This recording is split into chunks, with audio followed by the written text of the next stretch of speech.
ከሰባት አስርት ዓመታት በፊት በ1943 ዓ.ም የተቋቋመው የኢትዮጵያ መንገዶች አስተዳደር ወይም አውራ ጎዳና ባለስልጣን በጊዜው የነበሩትን መንገዶች ለመጠገን እንዲሁም አዳዲስ አውራ ጎዳናዎችን ለመገንባት ታልሞ የተቋቋመ ነበር። ተቋሙ ስራውን ሲጀምር የተረከበው አጠቃላይ የመንገድ አውታር መጠን 6400 ኪሎ ሜትር ርዝመት ሲሆን አሁን ላይ ወደ 180232 ኪሎ ሜትር ማሳደግ መቻሉ ይነገራል። በትላንትናው ዕለት የተመሰረተበትን 75ኛ ዓመት ስላከበረው የኢትዮጵያ መንገዶች አስተዳደር ተጨማሪ ዝርዝር አለን። ዘነባ ኃይሉ ያቀርበዋል። ላለፉት 75 ዓመታት ሀገሪቱን በማገናኘት ረገድ ትልቅ ታሪክ ያለው ተቋም ነው። ጥር 17 ቀን 1943 ዓ.ም የተመሰረተው የያኔው የአውራ ጎዳና ባለስልጣን ያሁኑ የኢትዮጵያ መንገዶች አስተዳደር መንገድ በኢኮኖሚያዊና በማህበራዊ እንቅስቃሴ ዙሪያ ቁልፍ የሆነ ትስስር በመፍጠር ረገድ የሚያበረክተው አስተዋጽኦ ከፍተኛ መሆኑን በመገንዘብ በሀገራችን ኢትዮጵያ የመንገድ ስራ ጅማሮ ረዘም ያለ ጊዜን ያስቆጠረ ስለመሆኑ ታሪክ ይነግረናል። ከዚህ ጋር ቀደምት ነገስታት ጥርጊያ መንገዶችንና የወንዝ መሸጋገሪያ ድልድዮችን በሰው ጉልበት ማስገንባታቸውም እንዲሁ ይነሳል። በዘመናዊ ኢትዮጵያ ታሪክ በቀዳማዊ አፄ ኃይለ ሥላሴ ዘመነ መንግስት የተቋቋመ የአውራ ጎዳና ባለስልጣን ስራውን ሲጀምር የተረከባቸው የመላ ሀገሪቱ አጠቃላይ የመንገድ አውታሮች መጠን 6400 ኪሎ ሜትር ርዝመት ያላቸው ብቻ ነበሩ። ለአብነት ባለስልጣን መስሪያ ቤቱ ስራ ጀምሮ በ1949 ዓ.ም 4166 ሰራተኞችን ይዞ ስራውን ያከናውን ነበር እያለ ቀጠለና በ1966 ዓ.ም በሀገሪቱ የተከሰተውን የድርቅ አደጋ ተከትሎ የመንገድ ተደራሽነትን ለማስፋት በሚል ለመጀመሪያ ጊዜ የገጠር መንገዶች ግብረ ኃይል ኮሚቴ ተቋቁሞ የመንገድ ስራውን በተለያየ ደረጃ ቀጠለ።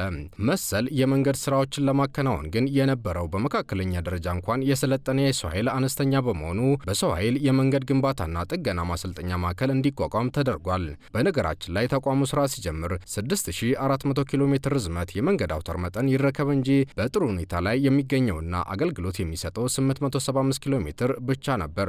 ታዲያ ይህንን ለማስተካከልና መንገዶችን ለመጠገን ከ1943 እስከ 1973 ዓ.ም ባሉት ዓመታት ውስጥ 6 ተከታታይ የአውራ ጎዳና ፕሮግራሞች ተከናውነዋል። በጣሊያን ወረራ ወቅት ተገንብተው በእንክብካቤ ጉድለት ምክንያት ከፍተኛ ጉዳት ከደረሰባቸው ነባር መንገዶች ጀምሮ የመንገድ ልማት ተደራሽነትን ይበልጥ በማስፋት የኢትዮጵያን የልማት ትስስር ወደ ገጠሩ ማህበረሰብ ለማድረስ ያለመ ምዕራፎች ተከናውነዋል። በመቀጠልም የአውራ ጎዳና ባለስልጣን ቀደም ሲል ሲያከናውናቸው የቆዩትን የመንገድ ፕሮግራሞች በመቀየር የሴክተር ልማት ፕሮግራሞችን አስጀመረ።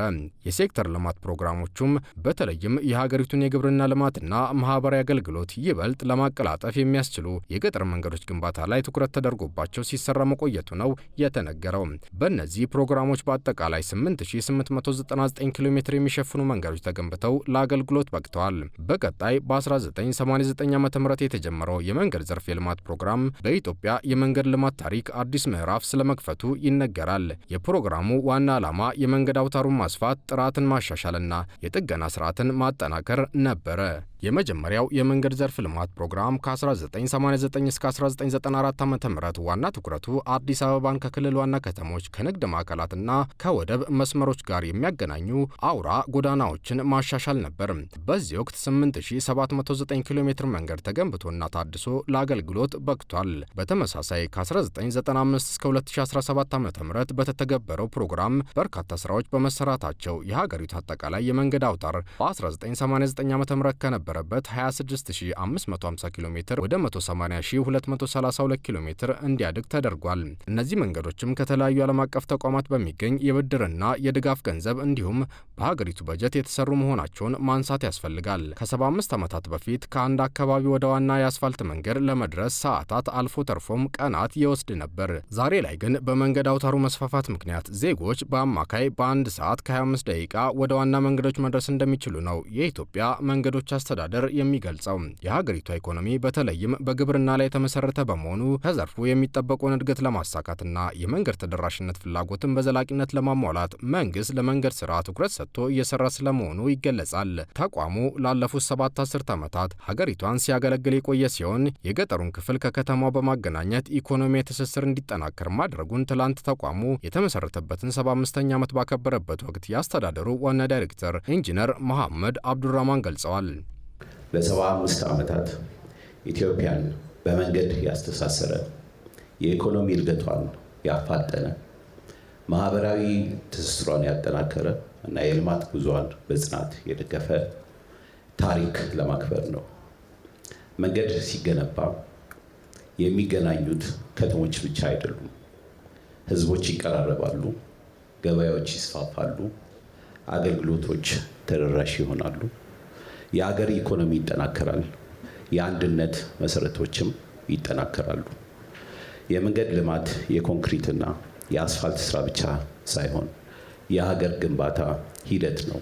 በቀደሙት ጊዜያት የመንገድ ግንባታ በውስን ቴክኖሎጂና አቅም ይከናወን የነበረ ሲሆን ዛሬ ግን የዘመናዊ ምህንድስና መርሆች፣ የጥራት ቁጥጥር ስርዓቶች፣ የላቦራቶሪ ምርመራዎችና ብቁ የሀገር ውስጥ ባለሙያዎች አዲስ ምዕራፍ ፈጥረዋል። እንደ ዋና ዳይሬክተሩ ገለጻ የቀደሙ ባለስልጣናትና መሐንዲሶች ለዛሬው የተቋሙ ህልውና ከፍተኛ መስዋዕትነት ከፍለዋል። ለዚህም ምስጋና ሊቸራቸው እንደሚገባ ነው መልእክት ያስተላለፉት።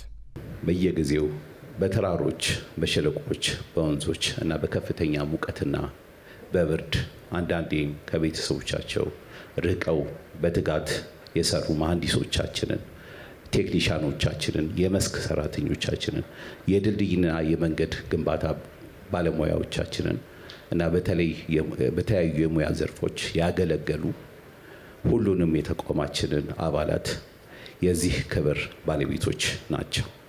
ዛሬ የምንጓዝባቸው መንገዶች በእነሱ ላብ እውቀትና ትጋት የቀረጽናቸው ሕያው ቅርሶች ናቸው።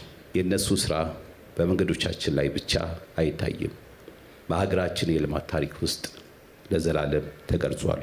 በ75ኛው የተቋሙ ምስረታ መድረክ ላይ የተነሳው በመንገድ ዘርፉ የተገኘው ሌላው ታላቅ ለውጥ የሰው ኃይል አቅም ነው። በአንድ ዘመን በውጭ ባለሙያዎች ይመራ የነበረው ዘርፍ ዛሬ በኢትዮጵያን መሐንዲሶች፣ ዲዛይነሮች፣ ተቆጣጣሪዎችና ባለሙያዎች እየተመራ ነው። ይህ ከ75 ዓመታት ጉዞ ስኬቶች መካከል በቀዳሚነት የሚጠቀሰው ነው ተብሏል። ተቋሙ ለወደፊት ከያዛቸው ግቦች ውስጥ የበለጠ ጥራት ያላቸው፣ ዘላቂ፣ አካባቢን የሚጠብቁ፣ በዲጂታል ቴክኖሎጂ የተደገፉና ለቀጣዩ ትውልድ የሚመጡን መንገዶችን መገንባት ስለመሆኑ ተነግሯል።